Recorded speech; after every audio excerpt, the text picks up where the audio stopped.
we're going to jump back into the book. Back into the book. Chapter 5. Once again. Aeon Ito. Aeon Ito. Kind of not really. Protection. Yeah. Safety. Yep. So, back into Serene's chapter. We start, Serene is in the throne room. Yep. And enters in Hrathen. Woo! This is the first time we see two POV characters in the same room, I think. That's true. Yep. Unless, well, in the same room, but unless Serene, the person that Serene got the seeing taken into Elantris was actually Raoden. Nope. It was Marishi. I don't care. I don't care if you find something that says it was Raoden. It was Marishi to me. So first time we see two of our POV characters in the same room. Hrathen enters in, and it says he wore the shining blood red armor of a Derethi high priest. Yep, it was kind of funny. Serene was like, it was obviously for show. Like, no man could walk around so easily in that. And I was like, let's go, Hrathen! Yeah. Because we know it's not. This is like real armor that he's walking in constant. Like, heavy armor. Heavy armor. This isn't just like a chain link or like a chainmail overshirt. Like, this is heavy plate armor. Yep. Anyways, so Hrathen comes into the throne room and is basically like, yo, King Iadon, like, I think it's time that you convert to Derethi. And can I just say, bold. Pretty much like power move there. He doesn't even bow to the king. He gives him a slight nod. That's all. A slight nod. And he's like, dude, it's time.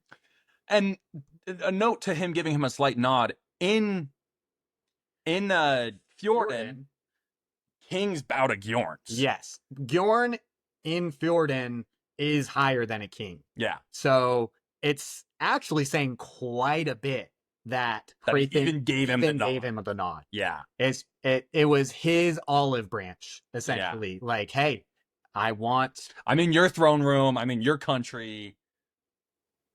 Yeah. He's like, I believe in Shuk-Korath. We serve the same God. Yeah. He's like, I don't waste your time on me. Like, go convert somebody who doesn't believe in God. Yeah. I actually marked that line because it's kind of a question. He goes, go convert someone who doesn't believe. There are still plenty of Airlines who hold to the old religion. Which would have been the Elantrian religion. Would it? I think Is that the old religion that he's... I'm going to assume so, because that was the predominant religion in, like, it says earlier in Raoden's chapter that so many people hadn't converted to Shuk-Korath because of the Elantrians that they had right there, and that was their religion. Okay, so I think we agree that is probably the Elantrian religion. Which is so interesting. That people still believe in it. Yeah. Well, but we know there's people who are waiting for them to return. Yes, there's people who are like, they're just testing us, seeing if we'll remain faithful. But it's interesting that he says, like, there's plenty of them. Yeah. Like, there's a lot of Airlines that you can go convert, which, I don't know. Like, if I believed in the, like, Elantris religion, and then they all became corpses, I think it's a pretty clear sign, like, this probably isn't... Probably find another god to serve, like... Probably not gods, if they, whatever. Yeah. But, oh well. So he's like, go convert the people, don't talk to me. And Hrathen's like, you don't know the might of my empire. And then Iadon's like, really? Where is your vast empire? Where are your armies? How many countries have you conquered in the last century? Maybe someday you people will realize that your empire collapsed 300 years ago. And I just looked at that and I was like, Duladel? Like, yeah, but Duladel wasn't like invaded by an army. No. It was Hrathen basically instigating a revolution. Yes, it was a collapse and Fjordell taking over. Yeah. But this is just like pointing out King Iadon's political, like, ineptitude. Yeah. He just doesn't understand. Because we see Serene talk about it later. She's like, King Iadon just does not understand that the Fjordell Empire is more powerful now than it was 300 years ago. And we know that they've conquered just as much now Yep. as they had 300 years ago. Once again, Teod and Erelon are the only countries Yeah. that haven't been conquered But they did it without an army. Yeah, exactly. And so Aeon Ash, Sion Ash, is talking to Serene. He's like, King Iadon can't understand that like the priests are more powerful than the armies. Right. I do want to point out the 3 centuries, Yeah. 300 years. So we know that That's when the Fjordell Empire collapsed. yeah, the first Fjordell Empire collapsed before the scrolls in Elantris were written. Interesting, because we know that the whole reason that the Fjordell Empire hadn't taken over Erelon was because of Elantris. Yeah. So it's not like those scrolls were written right at the time that Elantris was founded or near the time, because it had been around for at least 100 years. Yeah. So what really was on those scrolls? I mean, this was also, it was just Raoden saying that they were 2 centuries old. Yeah. So they could have been older. Right. But I feel like saying they're 2 century old means something. And we'll actually see later that Sion, at the Ash, Serene's Sion, Ash, has been serving their family for 2 centuries. Really? Yeah. Okay, that's so the scrolls in the University of Elantris, supposedly 2 centuries old, this Sion has been serving the same family for 2 centuries. It seems like something big happened 2 centuries ago. Yeah, because we know that Ash had been to Erelon previously. Yeah. And so was that 2 centuries ago when these scrolls were like... I don't know if we know if he went to Teod? Yeah, I don't know if we know if Ash's time in Erelon was pre-serving the royal family, or if it was just like they were on a business political trip. But I just thought it was interesting that those two lined up. Yeah. The age of the scrolls in Elantris and how long the supposed age. The supposed scrolls in the Elantris. Yes. Like this is all theory. Yeah. Essentially. But I just thought that was interesting that those two lined up. Yeah. And that the first Fjordan Empire collapsed before then, 100 years before then. Yeah. Kind of messes up what I thought. Theories. Yeah, the timelines I had for Cell, but oh well. Yeah. But yeah, Ash does explain to us, he's like, His Majesty is a merchant, not a politician. Mm-hmm. And so it makes sense that he doesn't have the political savvy to understand what's happening in the Fjordell Empire. Mm-hmm. But it's so dumb. Yeah, he's just not a good king. No, he's just not. Just isn't. Anyways, moving on, they're talking about all of this, and then Serene gets excited to match wits with the Gjorn. Yes. I think... Sorry, I'm just trying to figure out where you are. It's right at the top of that page. Okay. Yes, so Serene gets excited because she... Basically, all she's been doing so far in Erelon is acting stupid in front of the king. So she's like, why would I even bother with the king if I can, match wits with a Gjorn? Mm-hmm. So that's a little insight to Serene and what she puts importance on. Yeah.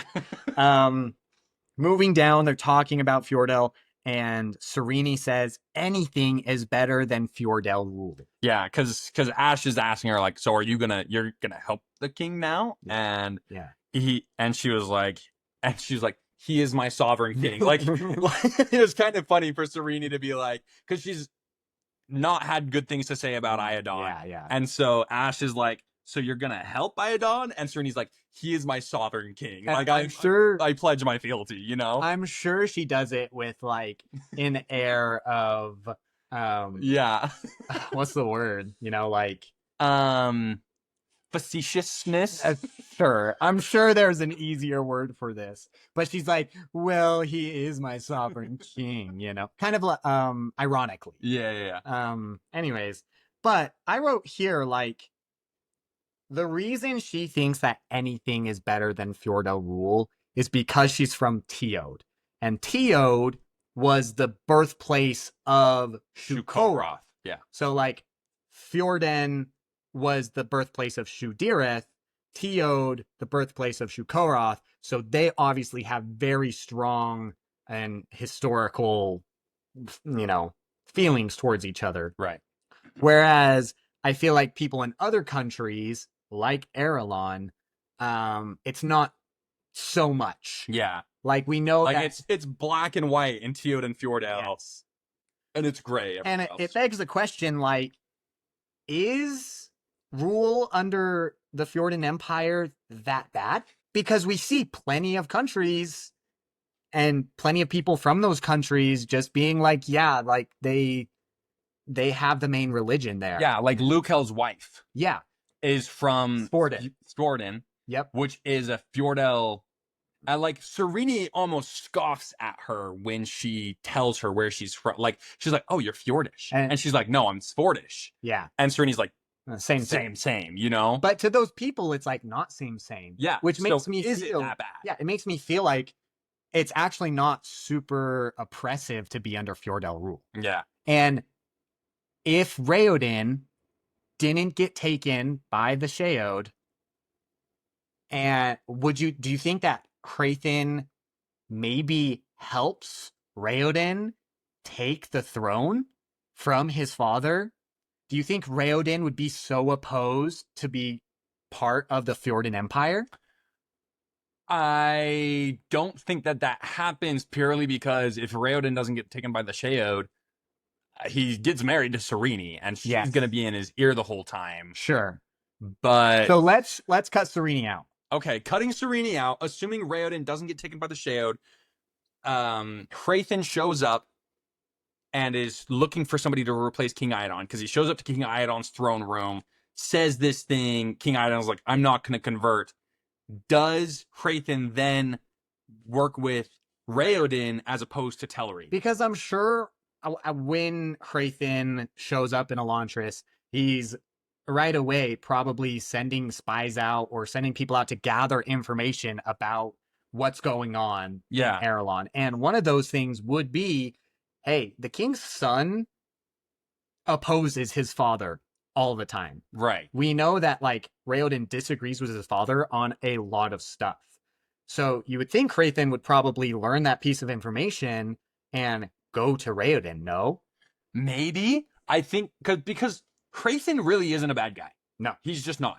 He's there, like, doing what he feels like is his duty. Mm-hmm. And he's trying to do it in the, like, best way possible with the least amount of bloodshed, the least amount of, like, pain. Yeah. So we know that Hrathen's a good guy, essentially. So if he can work with Raoden and get Raoden to convert or, like, pledge. Basically say, like, yeah, Shu Dirith would be the religion of the state. Yeah. Pretty much. And I don't think that Raoden would be too opposed to that. We know that he's not a super religious guy. No. We learned that in a conversation he has with Serene, where Serene kind of teases him for not paying attention in his Sunday lessons. Yeah. Well, I don't know if she says Sunday, but in his religion classes. So we know he's not a super religious guy. We know he thinks his father's ruling sucks and he thinks he could do a better job. So if Hrathen can put him on the throne and leave him with some autonomy, because that's the only thing, is like, if that would include no autonomy from Fjordell, I don't think Raoden would do it because he cares too much about his people and he knows that he could do better. Yeah. And so I think that's the one thing. I think the countries under the Fjordell rule do have some autonomy. I think they do too. If nothing else, they basically are the same, but they probably like get worse deals for like trading with Fjorden, or they just have to maybe pay a small tax. Sure. And they also probably have to like pretend whenever, Dorethi priests are, because like we see him talking to his friend through the Sion. Yeah, we see Hrathen talking to Dula. It's not a Dula. Oh, where's he from? I don't know. It's not Dula. We see him talking to someone who the Fjordell Empire has taken over that country. Right. And this guy basically is like, I'm only here to serve the Lord Yadith. Lord Yadith, and even Hrathen knows that it's all just fake, Yeah. and it's just there to put on the face. And that's, from what we know, that's pretty much all Fjordell rule does to a country. Yeah. Like, I don't feel like it would be that bad. No. It's an interesting thought. Yeah. Interesting thought for sure. So I think he would, personally. You think Hrathen will go for it? Well, I think Raoden Raoden would go along with that plan. There was an alternate storyline that Brandon wrote involving the Mad Prince, which was Raoden's brother. Yes. And originally this story had Raoden's brother taking the throne as opposed to Telri. Right. And he was kind of his pawn. So I think it would be interesting to like think of Raoden being that instead. Yeah. Obviously not the same. Obviously, like his brother was mad. His brother was crazy. But yeah, I think it would be, well, there would be no story. No, it obviously can't not. happen. This book wouldn't exist. This book wouldn't exist if, but I think it's interesting to, question that. And I do think that it probably would work. And if it does work quickly enough, do you think Wyrn calls off the monks? Like, no? If they got Raoden on the throne saying, hey, this is a Derethi state in a month, because we know the monks attack in 2 months. Yeah. If they had a Derethi king with most of like the aristocracy also saying we are Derethi, you don't think Wyrn would call it off? No, because we learn at the end of the book that we learned from Deloff that Hrathen was not sent to convert Erelon. He was sent to announce, like, basically warn them. Well, yeah, he was sent there as a distraction. The reason that Wyrn sent Hrathen to Erelon was to distract him from like the mobilization of his armies or whatever it was, like to give them something to worry about that wasn't what his actual plan was. That's Hrathen's entire purpose in Wyrn's eyes. Okay. So I don't think that Wyrn gives a hoot who, like, whether they convert or not, he's sending in the monks of Dakor to take over. Now I think I changed my mind. I think Raoden doesn't go along with it because as part of that agreement, I feel like, so like, let's say they're making the agreement, but part of the agreement is that Elantris has to be destroyed. Because we know essentially that's what the monks and Wyrn are really doing, is they're going to destroy Elantris and the Elantrians. Yeah. As well as the rest of Erelon. All of it. But Elantris is like the primary target. So if Raoden was then like, but we have to destroy Elantris, I don't think Raoden would go along with it. No. Anyway, back to the book. Keep it moving. Serene then hears her name called by her uncle. She doesn't know it's her uncle yet. But he's like, Eni, is that you? Yeah. And she doesn't quite recognize the voice. Like, she recognizes the voice to an extent, but not enough to, like, identify who's talking to her. Yeah. And so she, like, looks around, sees this tall, broad, like, muscled, big guy. And she's like, who on earth is this? Yeah. Like, she doesn't recognize him, recognizes-ish the voice.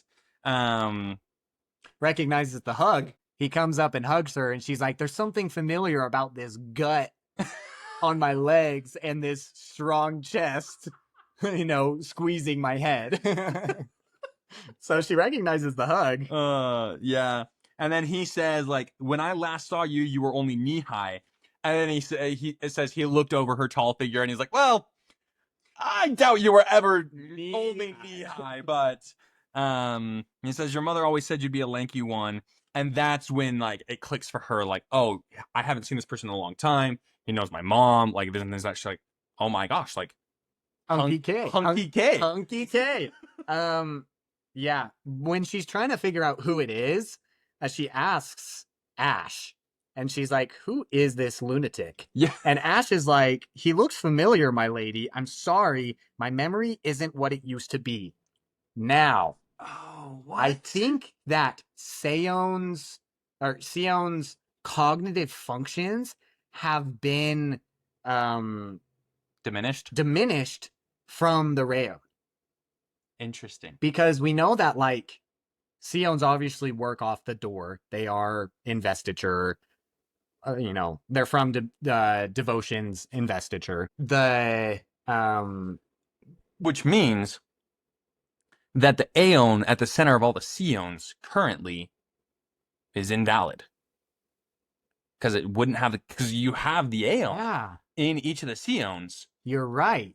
but it wouldn't have the chasm line, which then begs the question, like, do Aeons have to be made?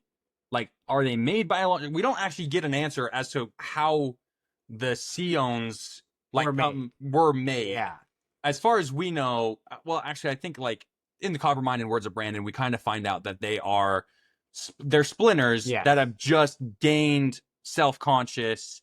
And so if they're self-creating and they have Aeons, wouldn't you think the Aeons would self-repair with the land?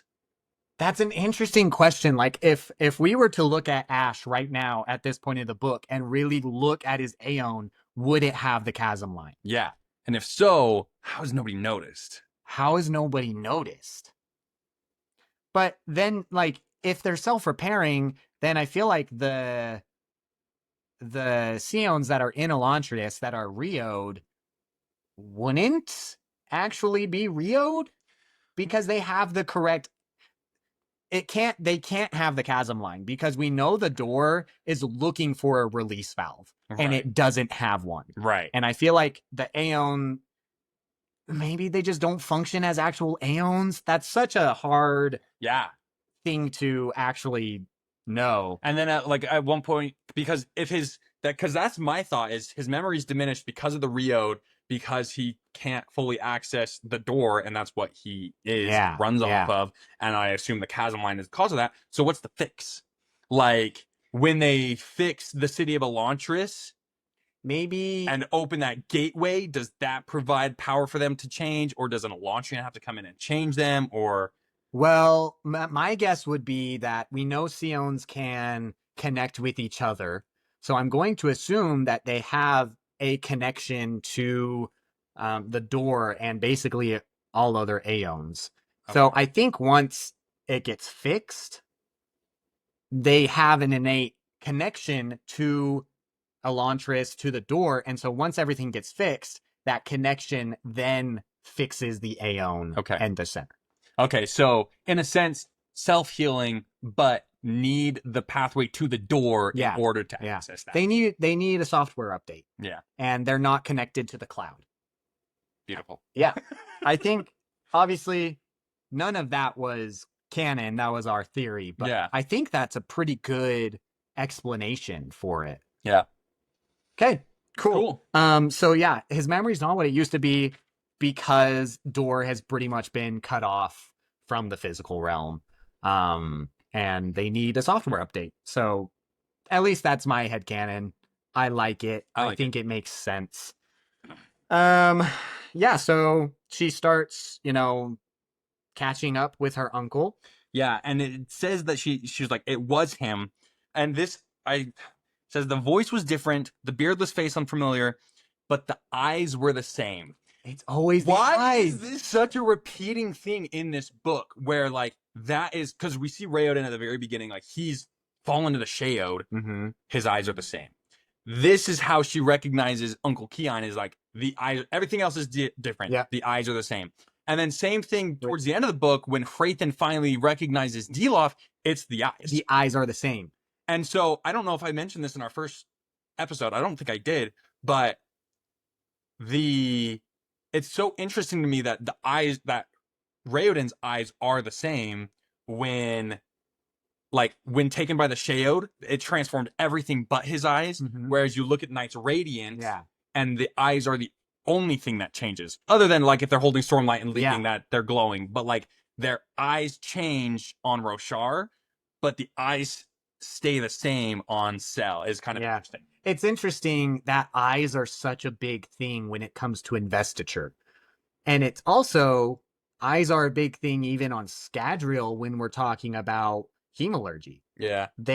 Eyes are a point that you can put spikes in that would, grant you those powers. So what is Brandon doing with eyes? Okay. There's something here. It seems like every place has something to do with eyes when it comes to their invested arts. Yeah. So I guess like as we go through, we'll just point it out more because I'm sure there's something. There's gotta be something. Got to be something there. Guys, if you have any theories about the eyes in the Cosmere, let us know because we're super interested in it and there's something there. We know it, okay? But also like, and maybe this is just me, I don't recognize people by their eyes ever. I know. So it's just like something's there. Something's there. Anyway, moving on. She's catching up with her uncle, and she just tells him, come, you have to meet my wife. And He tells her. Yeah, sorry. Did I say she tells him? Yeah. He tells he tells her, like, come, you have to meet my wife. Yeah. And she's like, wife? You're married? Yeah, because her recollection of her uncle is like a devout bachelor. Like, pretty much. We all have that uncle. We do. We all have that uncle. I was thinking through my uncles. I was like, yeah, I've got one. Yep. So she's like, that's crazy. And then, yeah, they go on. I'm trying to see if there's anything here that happens at the palace. But no, I think we just move on to Kain's home. Yep. So she meets his wife. So Kian's wife was hardly a monster. Oh, because he says earlier, sorry. Come meet the monster of a woman who finally managed to capture your uncle. Yeah. So. Wild way to describe your wife. But monster of a woman. Said Kian's wife was hardly a monster. In fact, she was one of the most beautiful, mature women Serena had ever seen. And it says her name was Deora, which has Aeon Deo in it, which is stability or security, which this is a great Aeon to have for a wife. Yeah. Like, and I think it really has been that for Kian. Yeah. Like stability and security. Yeah, I think so. Okay. She goes on. She's talking about his mansion, which was a large fortress of a mansion. She wasn't surprised. She remembered her uncle was a merchant of some sort, which for audio listeners, I did air quotes around the word merchant because we know he was not. He was a pirate. Well, he's a merchant now, right? Yeah, that's how he's maintaining his wealth, Yeah. But that's not how he accumulated his wealth. He was a pirate. And it also says that Serene, she knows he was only the younger son of a king, which is interesting because we know that Kian's the older brother. Oh, it says younger. Yeah, so right here she says he had been a merchant of some sort, and her memories were highlighted by expensive gifts and Kian's exotic clothing. He had only been the younger son of a king, but he had also been an extremely successful businessman, which is interesting. This basically means that Serene was taught from, because we know later that like she knows that he's her older brother. So I'm wondering. No, she doesn't. That's a surprise. That's a surprise to Serene. Yeah, it's not. It's a surprise that like he was supposed to take the throne, but it's not a surprise that he was older. I'm wondering if King Eventio inherited from an older brother, not from his dad. I'm wondering if he had an older brother pass away, and that so he was. Because Driok would have been the younger brother of a king. No, it's the younger son of a king. He had only been the younger son of a king. I thought you said but he was the older son. And Serene doesn't know this. This is Serene talking. Yeah. So Serene was taught. That's crazy. That her father was the older brother. Huh. And we know that Serene is very well established in political scenes. She's part of her father's political court, and she also travels to other countries on political missions, which begs the question, does King Eventio rewrite history? That's so interesting. How many people don't know that King Eventio's the younger brother? Yeah. That's crazy. I didn't catch that when I was reading through. I totally missed that. Yeah.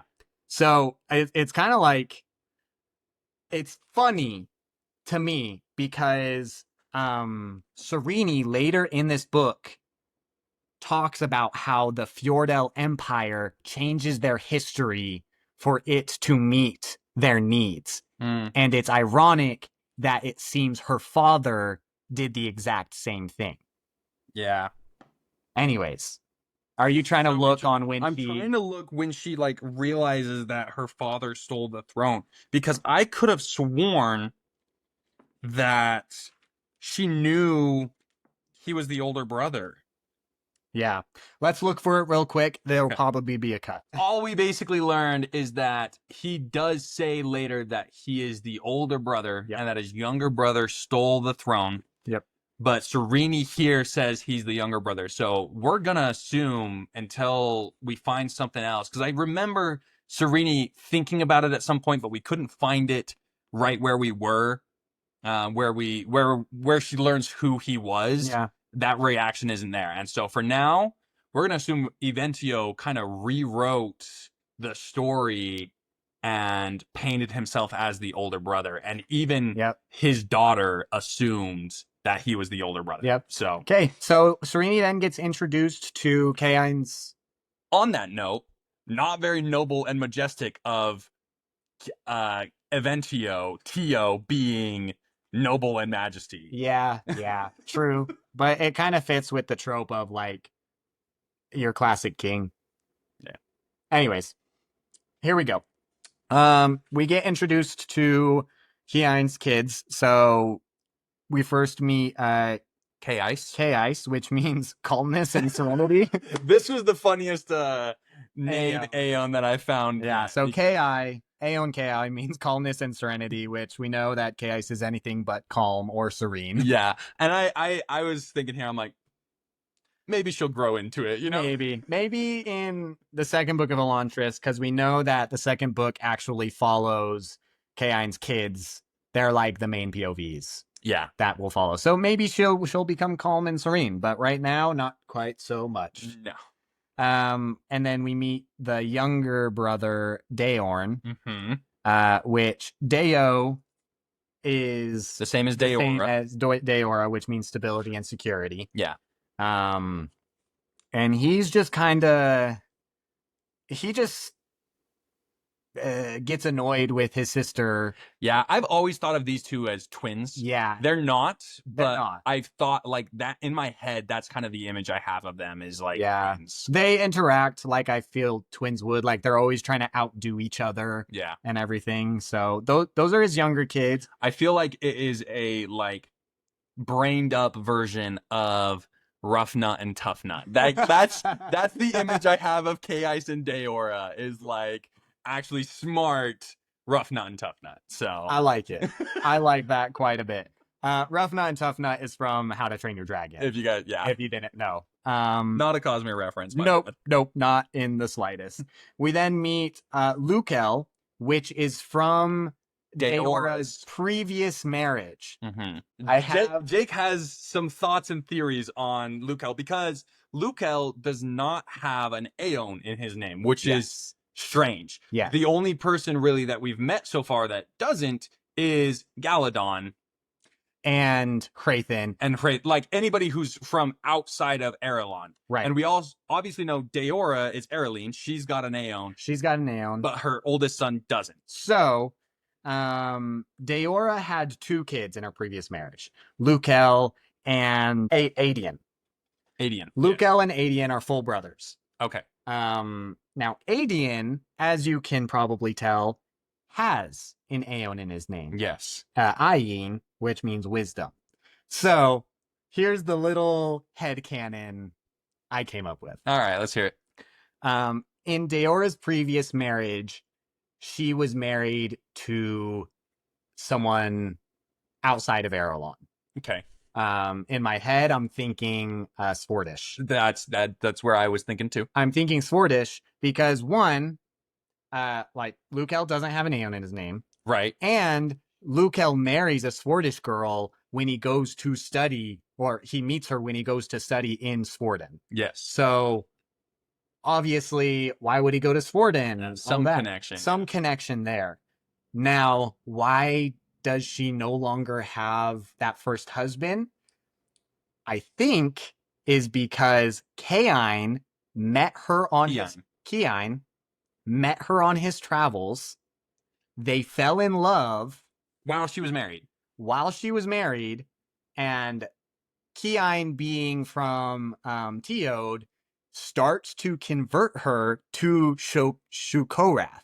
Okay. Which is why Adian has an Aeon in his name. So that all happens. She's probably pregnant with Adian. She divorces her husband and then has Adian and names him with an Aeon because she's been converted to the West. Right? Does that works though? Wild headcanon, bro. Well, because like, why else would Adian have an Aeon in his name when Lukel doesn't? Maybe they moved to Erelon. I don't know. But no, mine's better. Yours is more intricate for sure. So that's the headcanon there. Wild headcanon. That's the headcanon there. I hope you guys enjoy my little dumb little theories there. But yeah. So then we also get to meet his Lukel's wife, so Kian's daughter-in-law. Yep. Jala, who almost has an Aeon. Very close. Yeah, but Aeon Ale. But she has 2 L's in her name. But she has 2 L's because she's Sportish. So there's no Aeon. And she tells Sereni here that she's Sportish, and this is where Sereni just kind of like, yeah. Sereni goes, "Oh, you're Fjordell." The hair had been a clue, but mostly the accent was the giveaway. And Jala corrected Sportish, and Sereni in her head is like, not that there's much of a difference. But yeah, that's where we get that interaction. Yeah, so they studied together at the Sportish University, and they were married last month. So we go on. They're just talking, a bit about Raoden. Yeah. She tried to make light of the situation and her own feelings, but it came out a bit more bitter than she was hoping. Yeah. And so they're all like, I'm sorry that your husband's dead, and then Kain gets us a little bit about who Raoden was before he got taken. It says Raoden was a good man, one of the best I've ever known. If you knew a little more about the Airlane politics, then you would understand that I don't use those words lightly when referring to a member of Iadon's court. Yeah, so we see Kian's like opinions on obviously Raoden, but also on Iadon's court. He's like, Raoden was a good man, and I don't say that about many people in Iadon's court. Like, right. And they go on, they're chatting, and then Kian does like a very cartoonish thing here. So his daughter, Kais, is like, I'm hungry. Like, let's eat. This is a very common thing with her. Nice to meet you, hungry. I'm Dad. Okay, calm down.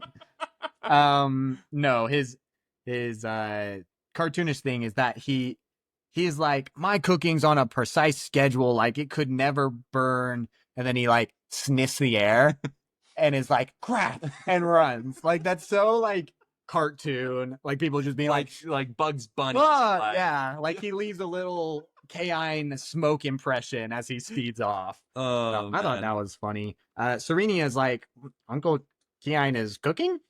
Yeah, and Deora, his wife, is like, he's the best cook in Erelon. Yeah. Like, which she might be, because she was like, he's traveled more places than anybody in Erelon, and has brought back recipes from all these different places. She said, I believe tonight he's fixing something he learned in Jindo. And this, I think, is the first time we hear Jindo. I think so. And Jindo, we just don't know enough, and I want to know more. Because I want a short story in Jindo. Yeah, Jindo is the birthplace of Shukiseg. Yep. Which is the father religion to Shukorath and to Direth, but it's also where we get Cheshan. Yeah. And we don't know nearly enough about Chayshawn. It's so cool. It's kind of criminal that Brandon gave us a short story about Yeah, the the Rose Emperor's Empire. Soul. Yeah. About the Rose Empire and introduced a different one when we see an invested art used in this book and he gives us no information about it. Yeah. So you guys obviously know there's a lot of different invested arts on sale. They're tied to the land. So when we see, in Fjordell, we see, I can't even remember what it's called. Just like the bone manipulation Yeah. decor. Yeah. And I think it's actually called decor. It's called decor. I Yeah, think you're decor. right. So we've got Aeon Door, we've got decor, we have Soul Forgery, Soul Forgery. Soul Forgery, and then we have Chayshawn. And Chayshawn's obviously the one we know least about. And decor. Yeah, decor we don't know tons, but we know more than Chayshawn. But what I find super interesting about decor and Aeon Door is they're kind of like net positive and negative the same way that Alamance and Hemalurgy are. Decor, you have to like sacrifice people in order to like access the power. The same way like in Hemalurgy, in order to gain power, you're killing somebody to like take their power. And so decor, you're like sacrificing people to use their investiture basically to power your thing. Whereas in Allomancy, you're using metal, and in Aeon Door, you're using Aeon. So it's kind of like a net positive, and or like end. I think in the Cosmere, it's called end positive or end negative Allomantic or like investiture styles. So I thought that was an interesting like comparison there. That is an interesting comparison. What would be the equivalent to Ferrochemy then? So I think Chayshawn is going to be the equivalent to Ferrochemy because like you are like storing and using energy. Oh, because the way... But I don't know enough about the way he accesses it is through very specific movements. So it's almost like he's turning his own energy into Door or into an invested art. Yes. And it's so cool. I love that. That's so good. And then Soul Forgery can just screw off. It can do its own thing, I guess. Yeah. Okay. So that's my little headcanon. I haven't done enough research into like end positive and end negative, like, because I'm sure there's something on the top of mind about this, but. Wow. I really like that. Okay. We move on. That she learns that Lukel has a brother, Adian, and we know he's not fully mentally there. Is what we learned. Yes, I don't think. And his Aeon is Ayin, which is wisdom. So, yes. But he mutters quite a bit, and he's always muttering numbers. So he's very good with numbers. We have gone. In our own personal life, talking about this, we have gone back and forth quite a bit on Adian and his powers. Yes. So I feel like I have to say this every time, but I just should need to stop saying this. Spoiler warning. Like you don't have to say it every time. Okay. So we obviously know Adian at this point is already in Elantris. I'm actually going to stop you. Oh, okay. I think this episode's going to get too long if we dip into that. Okay. All right. We'll brush past Adian. We'll come back to him when we see him on screen again. Yeah. So we'll talk about his This episode's already too long, first off. This is you guys are now in the second part. Maybe. We'll see. We'll see how much editing I do. All right. Okay, so we'll talk about Adian and his powers probably in a different episode. I think there's too much there that'll make this episode too long. So we meet Adian, and we then go on to them eating, and you were right, the meal was from Jindo, and so they're using Jindo dining utensils. Yeah, which I thought was funny, because when I go to Panda Express, I use chopsticks, even though like it's easier with a fork, Yeah. Now it's actually interesting. There is a Cosmere connection here. Oh, really? So they're my pwn sticks. In Yumi, Hoyd. So Yumi and the Nightmare Painter, Hoyd is the narrator. Okay. And to make it easier for the audience to understand, he actually calls the utensils in Yumi and the Nightmare Painter Mypone. Mypone? My pawn. Mypon sticks. I thought that was interesting. Really? It comes up in Yumi. He calls them Mypon sticks, but he does specify in his narration. Now, that's not what they're called. This is just so you understand it better. Interesting. Yeah, I thought Okay. that was super cool. Yeah, that is cool. So if if you read Yumi and the Nightmare Painter, maybe you caught that as well. But Mypon sticks are from Cell. Okay. Super interesting. Yeah. From Jindo. From Jindo. Cool. So they're eating, and Serini doesn't really know how to use these utensils. Dropping food. Keeps dropping food. And then there was a line here talking about Adian.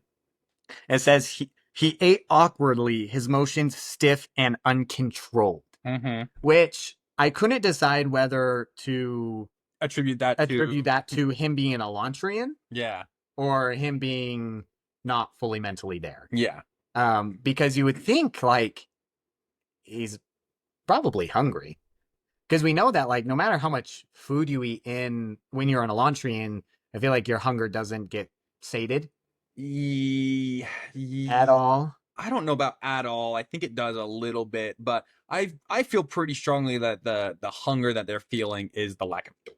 Right. And so he's probably hungry. Yeah. But it's funny because K-Ice is the one who eats all the time. Yeah, it is kind of funny. So I just thought that was an interesting line. Real quick, because I forgot to dive into it when we were in Raoden's chapter. We were talking about how Elantris is like crumbling and deteriorating faster than it should. Right. And there is like canon explanation for this. Oh. Now our like little blurb explanation is like, oh, it had the door, it doesn't have the door, so it's like not structurally sound anymore. Right. So it actually is a little more interesting. This the city of Elantris and the Elantrians actually had their spirit webs altered, because when you rely on investiture so much, your spirit web alters itself with this reliance in mind. Okay, so it's almost like becoming an allomantic savant. Yes, almost. Okay. So Elantrians and the city itself, the spirit webs were altered to depend on the door constantly. So when the door gets shut off, their spirit webs are broken. Yeah. Essentially. And that is why it deteriorates faster than it should. Interesting. Because we see that same thing with Spook. Yep. Becoming a Tenai savant, burning it all the time, to the point that when he shut it off, he basically like walked through fire and felt nothing, because he had become so reliant on the senses provided by his tin that without it, he basically felt nothing. So that's kind of interesting that like if you cut off a savant, they'd probably, like, if he didn't have any more tin, like ran out of tin, he would probably deteriorate a lot faster because of his reliance on that. So that's cool. So that is why that is happening. I just thought I'd put that in there because I feel like we brushed over. I missed that. Yeah. And I said I would explain it. So there you go. They're kind of chatting over the meal. There's not anything super important. Yeah, she ends up asking like why they're cooking their own food. Right. And she's like, so do you always cook? Yeah. And he's like, no, Deora does sometimes. And she's like, okay, but like, do you guys you don't have a cook? He's like, where's your servants? Yeah. And so they explain they don't have any servants, and they kind of explain the reason why is because when Elantris fell, the servants are the ones who did the most damage. Yeah, like they're the ones that went around and burned the Elantrians and all that. So they saw just that. Haven't like been able to bring themselves to staff servants. Yeah, yeah. And then they said like, that's what's having kids is for. Yes. Like, we don't. And I thought it was hilarious because I know he's joking, and I know my mom was joking when she said it, but I heard this all the time. You know what? I don't think your mom was joking, because like my mom said the same thing. But yeah, Yeah, they keep making small talk. Nothing else crazy important here. Yeah, I think honestly, on top of like the fall of Elantris and the servants causing all the damage, a reason that they probably don't have servants is they're hiding the fact that Adian is an Elantrian. Yeah, And so yeah, that probably. probably ties in as well. Okay, and then this is where we get Ash saying that he's been serving the royal house of Teod for 2 centuries. So that was the little connection we made back then. Mm-hmm. And then Sereni says, like, he's the wisest Sion I've ever known. And I said, wouldn't you say he's the brightest Sion? You're dumb. Because he's Aeon Ash, which means light or illumination. Yeah, I think Aeon Iene would have to be the wisest Sion, which Yeah, yeah. is rare So Sion. Sereni, Wrong. learn your Aeons, girl. And yeah. Yeah, and it also talks about Kiine saying that he doesn't think he officially has a title anymore. Yep. And Sereni's like, what's that about? Yeah. Because she thought she knew everything political that had gone on in the Teod court for the last 50 years, and she had no idea that he had been stripped of his title. So. She also had no idea he was the older brother. So yeah, so lots of intrigue there in King of Entio's past as to like what he did and how he hid all that information. So yeah, and that's pretty much it for Sereni's chapter, unless you have anything else. Just the passing of Sions. We learned that Sereni got Aeon or Sion Ash passed to her by her mother, and that when people die, they have to, they select a new person for them to watch over. Sereni had planned on giving it to one of her kids or one of her grandkids, and she's sitting there like, probably not going to have either of those now, so not sure who I'm going to pass it to. But yeah, one interesting, just quick note, Words of Brannon has like told us that you can pass a Spren bond in much the same way that you can pass a Sion bond. So yeah, just like something to think about. We're not going to dive into that any more than what I just said right now, but food for thought. yeah. If you guys have any theories from that little snippet, let us know, because we'd love to hear them. Okay.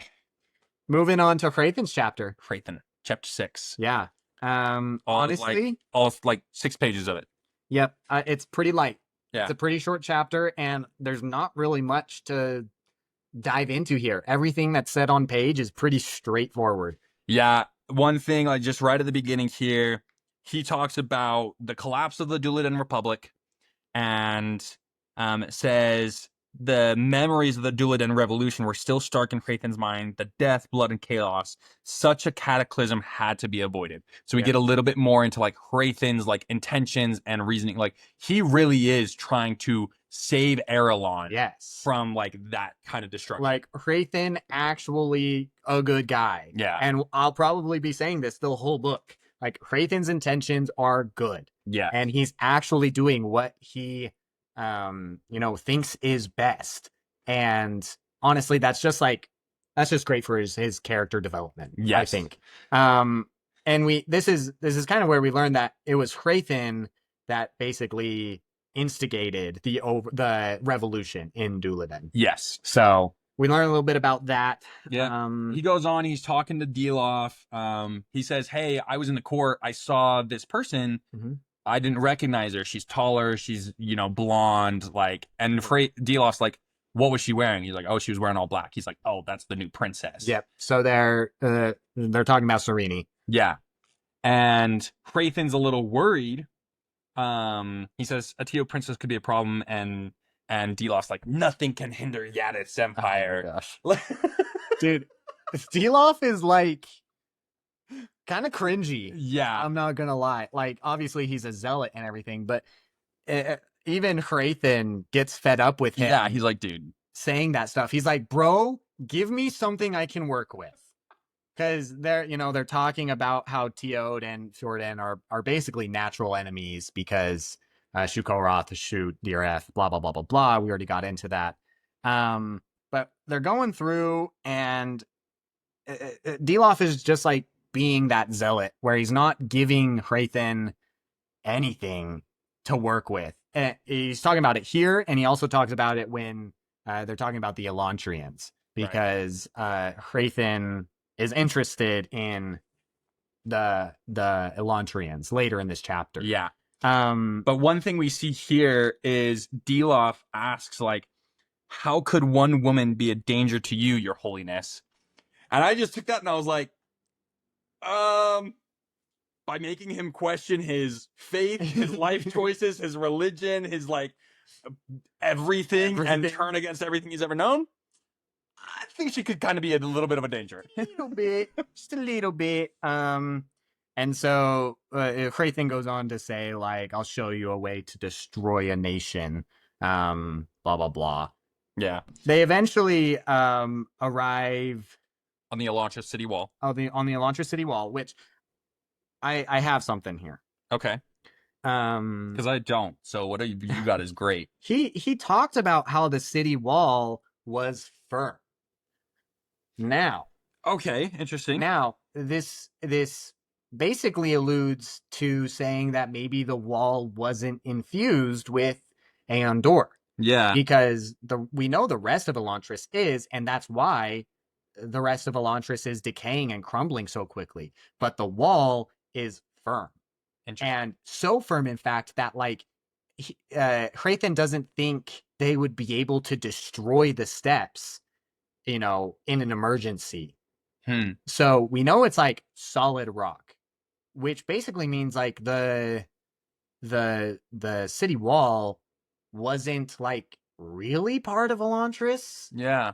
We do know, which is hilarious because that city wall is part of the Aeon. Yeah, like, it's part of the Aeon Rayo that makes up Elantris. So yeah, it's interesting. We do have a Words of Brandon where someone asked if the wall was soulcast, which he was just like, no. But it was made with like local magics. So we can assume that the Elantrians created the wall. Right. But it's not it doesn't rely on Aeon Dor, and that's why it's not crumbling. I just thought that was kind of weird. Yeah, that is kind of weird. So just a little thing there. So the wall's strong. He's looking down at the Elantrians, and he's just kind of musing to himself on how easy it would be for Erelon to get invaded. Yeah. Because they just don't have defenses, pretty much, at all. Because they just never needed them before. Yeah. And this collapse only happened 10 years ago, and they've been trying to survive. Yeah. Basically, like, there is just economic hardship in Erelon right now, and so they're more worried about making sure they have food to eat than anything else. Yeah, so that happens, and he's looking down, and he finally sees some Elantrians that are moving, and it says they were crouched with their hands outstretched as if prepared to fall on all fours, which I'm assuming this is Sheor's men, because they are more bestial-like, and that seems like yeah, that seems more like a beast, like yeah, whatever. And it says one paused, looking up, and Hrathen saw his first Elantrian. So yeah, I think he's just seeing one of Sheor's men. They're all coming to the gate because someone's about to be thrown in to Elantris. Who's all coming to the gate? Sheor's men. Okay, they're all moving towards, because they throw them into the Elantris at around the same time every day. Yeah, so if you get taken by the Sheor to turn into an Elantrian, the priests that throw the Elantrians into Elantris do it at the same time every day. So I assume this is just Sheor's men coming to the courtyard to, wait for someone to get thrown in. Yeah, fair enough. And then we just see Delof, like, when they see these Elantrians, you just hear from Delof, I hate them. Delof whispered in a harsh, almost unintelligible voice. Delof has very strong feelings about Elantrians.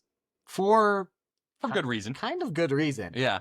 We'll learn later that Delof's wife basically becomes a Riod Elantrian before the Riod happens. Yes. And we'll get into that more when it comes up. But yes. Delof hates Elantrians with a passion.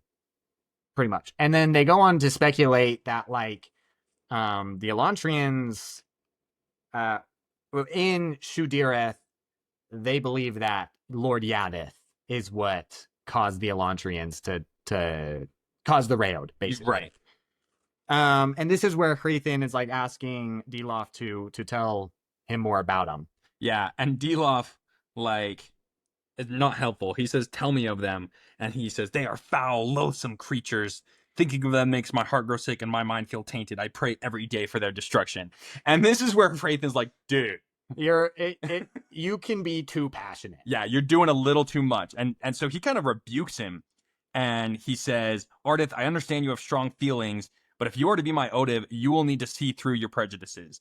Yadith has placed these Elantrians before us with a purpose in mind, and I cannot discover that purpose if you refuse to tell me anything useful." So he's basically saying, like, okay, I get that you hate them. I needed some more information. He's like, dude, shut it. Give me something I can use. Yes. And so he just starts asking about it, like, did you see Elantris before its fall? Was it as beautiful? He's like, yeah, it was pristine. And he's like, kept white by the hands of slaves. yeah. And so Hrathen's like, slaves? And he says, all of Erelon's people were slaves to the Elantrians. Not true. No. They were false gods giving promises of salvation in exchange for sweat and labor. I don't know if Elantrians, I mean, obviously we don't know much about the Elantrian religion, but nothing that we've learned so far tells us that Elantrians were promising any salvation. Yeah, I don't They were pretty think laid so. back. I really think that the Elantrian gods were pretty similar to the court of gods that we see in Warbringer. Yeah. So, like, I think it was kind of the same thing, but it says here that, like, Hrathen is like, and their legendary powers, and Delof says, lies. Like their supposed divinity, a carefully crafted hoax to earn them respect and fear. Which I wrote in here, I was like, Delof knows this isn't true. Yeah. Because Delof took his wife to Elantris to be healed. Despite, like, his religious fervor and, like, religious feelings that they're, you know, against Shudireth, he knows they had the power to heal. Yeah. And he knows that they, like, chose not to. And so he knows what he's saying here isn't true. Well, I don't think that, I'm not sure it's canon if the Elantrian chose to. That's my head. That's, well, it says in, like, when Delof explains it later, he talks, like, he feels like they knew him and hated him. And so they, but intentionally. I'm not going to lie. I think that might just be Delof's headcanon. Yeah. Like, we know that Elantrians didn't care if you worshipped them or not. They didn't care. They had a Karathi chapel in Elantris. Right. Because they didn't care. Yeah. Because they were gods and like, well, quote unquote gods. It wasn't like, oh, this guy believes in Shudireth, I'm gonna kill his wife, you know. I don't think that. I think that was just Delof. Just a mistake. Yeah, I think the guy just made a mistake. Okay, but mistake or not, Delof knows the Elantrians had power. Yes, yeah. So this is obviously Delof lying to Hrathen, possibly just trying to sabotage his efforts in some way. Because it later down, Hrathen says, you are convinced that there is nothing supernatural about the Elantrians other than the fact that Yadith has cursed them. And he says, yes, your grace. As I said, the Elantrians created many falsehoods to reinforce their divinity. And just again, like, he just knows that what he's spouting here is not accurate. Yep. And yeah, they keep talking about the Elantrians. Nothing really of importance in my mind. Nothing to really point out. We go on to basically find out what Hrathen is planning to do with the Elantrians. Yes. So we know that Hrathen's trying to get the general public to hate Elantris and the Elantrians. And he's basically going to say that the Elantrians are Sprakis. Yes. Which are in the Delethi religion. Sprakis are people who hated Yadith in their life. So when they die, Yadith doesn't let them into heaven. So they're kind of like demons. Yeah. Like just evil.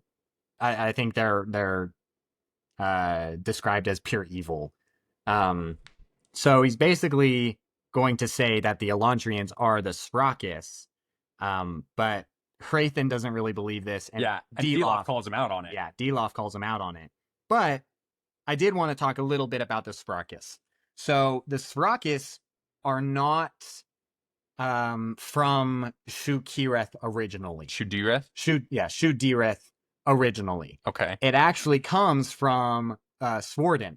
Oh, and really? It was a Svordish belief, which implies that Svorden had a religion pre-Shu-Direth, because it includes a heaven. So they believed in a heaven because they believed in Sprakis. Yeah. So Svorden had a religion before. Okay. And when the Fjordell Empire, took over Svorden, they incorporated that into Shu-Direth. That's interesting. Now I wanted to also say that I found out a little more about Lecky Stick.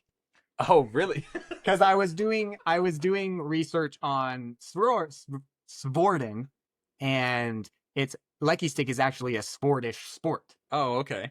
And the sport is called Lecky Stick. So that's copper. I love how dedicated you are to this sport and learning about it. So it's in Svorden, and then it becomes more widespread. We know that King Eventio's favorite sport is Lecky Stick. That's pretty much all I found out. But it's Sportish. It's Sportish. Okay. Yep. Good to know. So, also in Svorden, one of their pastimes, one of their entertainments, are shark fights.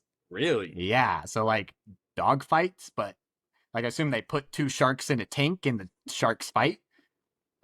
Kind of cool.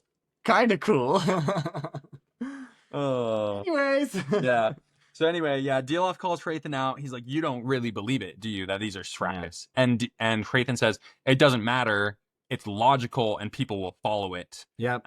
He says right now we will use them. You will find that hate can unify people more quickly and more fervently than devotion ever could. And that's the chapter. That's the chapter. I don't think anytime that devotion or dominion comes up in this book, I don't think Brandon's connecting it to the shards. I don't think he is too. I think there are some times throughout the Cosmere that he will be, but I don't. No. Especially in this book where it was written pre-Cosmere knowledge. When Brandon wrote this book, he didn't have a fleshed out idea of the Cosmere. No.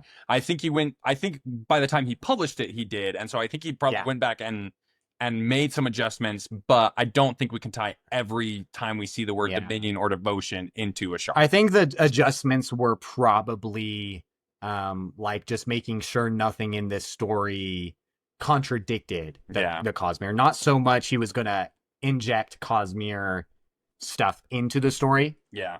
So that is the end of the chapters.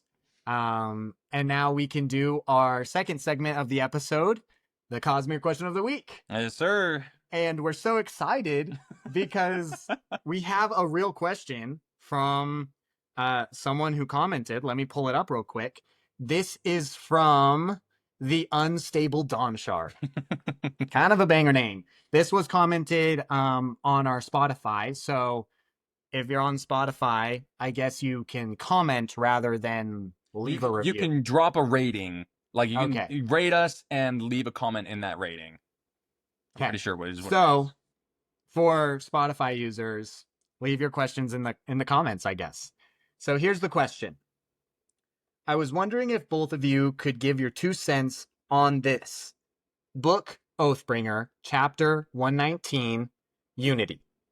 Dalinar combines the 3 realms together for a brief time, and in it, he hears a woman's voice saying, I forgive you.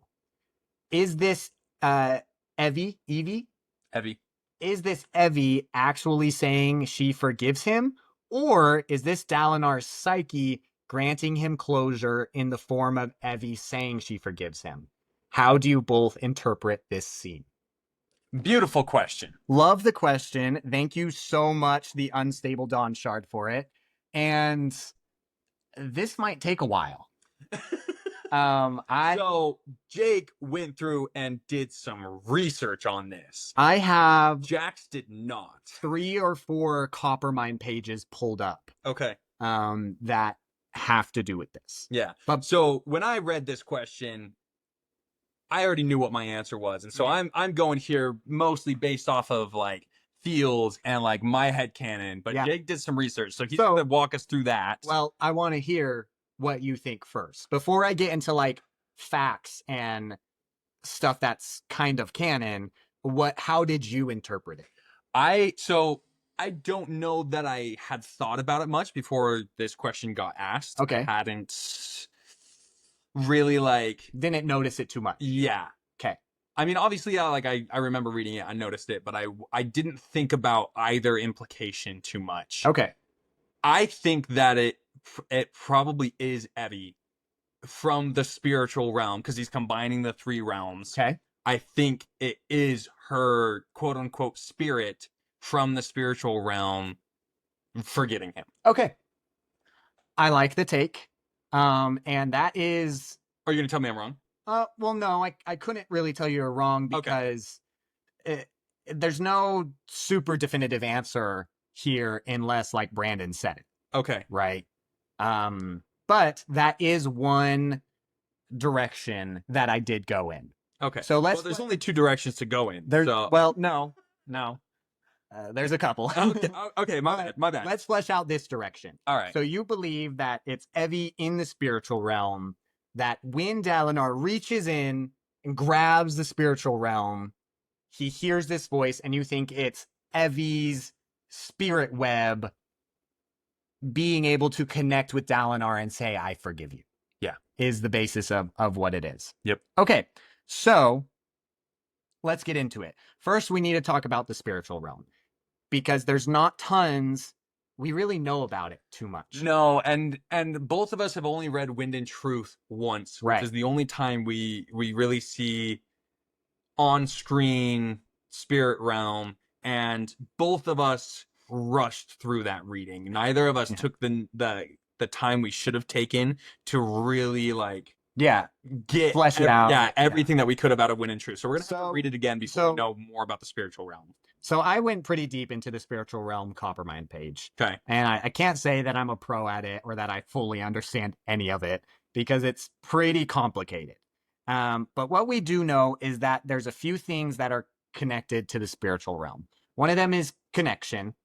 Your connection to anything and everything is within your spirit web, which is through the spirit. Yeah. It's an aspect of the spiritual realm. You also have identity and you also have fortune, but we're going to focus on connection. Okay. Because even after people die, their spirit web still exists in the spirit realm. Okay. As far as I can tell. Yeah, and when you say that, it almost makes me think of like the cognitive realm is like how people perceive things to be, whereas the spiritual realm deals more with connection. And so I don't know if anybody's ever seen the movie Coco, but they're in a spot there that they're not going to move on from until there's nobody left on Earth that remembers them.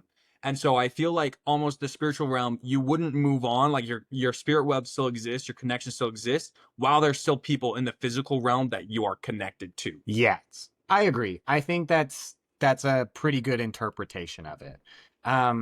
So we also know through Wind and Truth that intent is still a big thing for the spiritual realm. Usually intention and like perception is a big thing for the cognitive realm. Okay. It still plays a part in the spiritual realm because you have to like want, like in Wind and Truth, when they're going through the history of Roshar, they have to want to see it. Right. And all that. So there is intent. I believe that Evie is such a kind-hearted person that even in death, she has the intent to forgive Dalinar. Okay. Now, we know that actually in Elantris, when Kaladin is going... Raoden? Sorry, yes. When Raoden is put in devotion's perpendicularity, he hears a voice.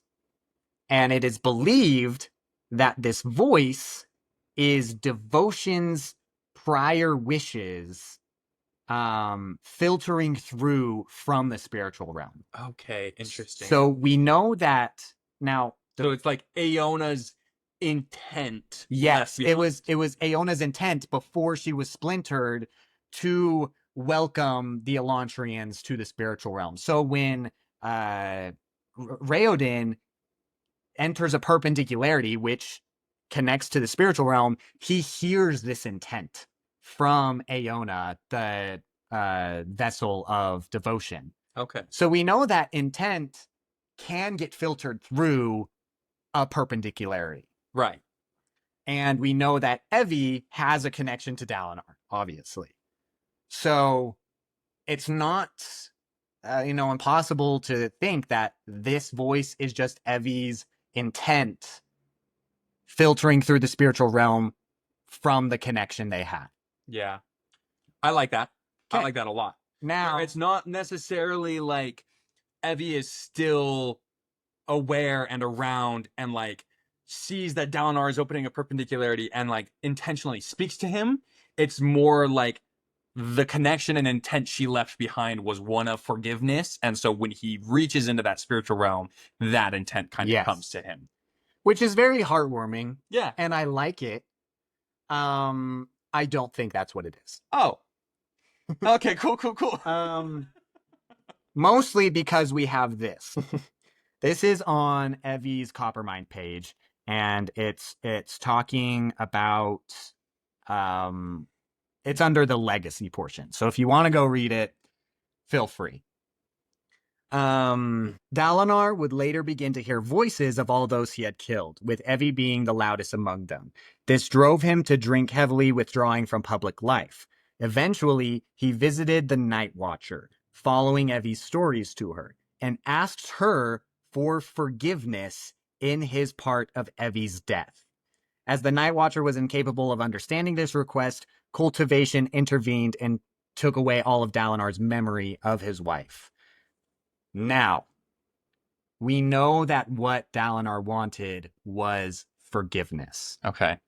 So I think at the Battle of Thalen Field, his boon and his, or what are they called? His curse and boon. His curse and boon are basically coming to not a close, basically, because he's starting to remember Evie. Right. And I don't think, because we can't, the Night Watcher grants curses and boons. Yeah.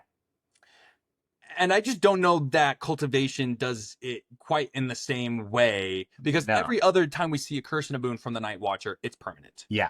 But there's like different things that change when Cultivation gets involved. And so I can't remember what he thought his boon was, but the curse that he felt he had received was losing all the memories of his wife. So his boon would be forgiveness.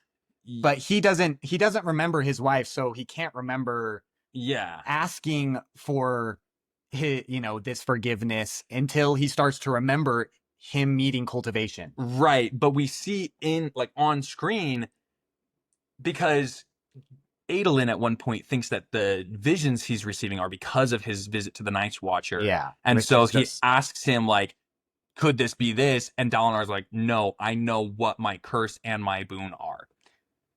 I think it's because Dalinar thinks they're the same thing. Okay. I think his curse and boon is him forgetting his wife. Cool.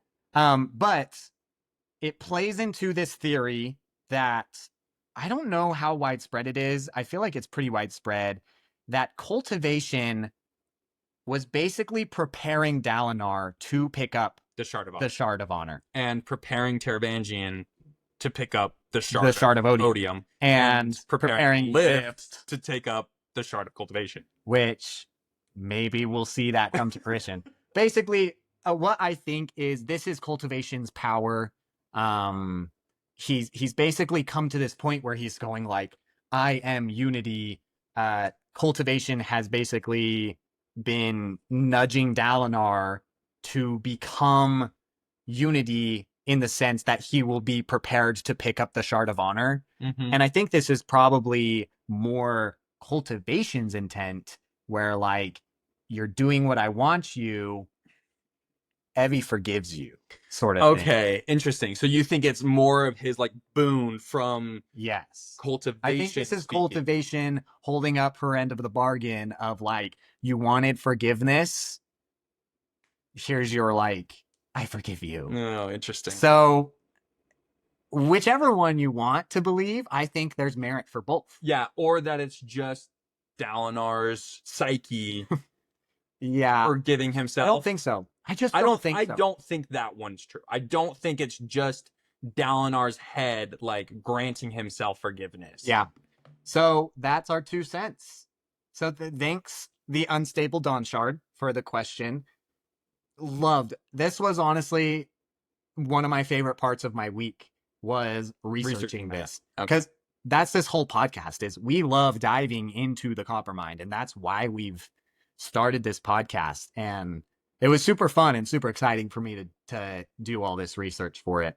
Let us know what you guys think on our answers here. Yep. And if anybody else has questions, or Unstable Dawn Shard, if you want to throw another one in, we'll get to that too. Yeah. But if anybody else has questions that you want us to answer in this segment, go ahead and leave it in the comments. Yep. Leave us a rating, or go find us on TikTok or Instagram and leave comments over there. Yep. We'll see all of them. And if you want, just tag it Cosmere Question of the Week, and we'll get. Yeah, put it the hashtag Cosmere Question of the Week, and we'll know that that's what it is, and that's what you want us to use it for.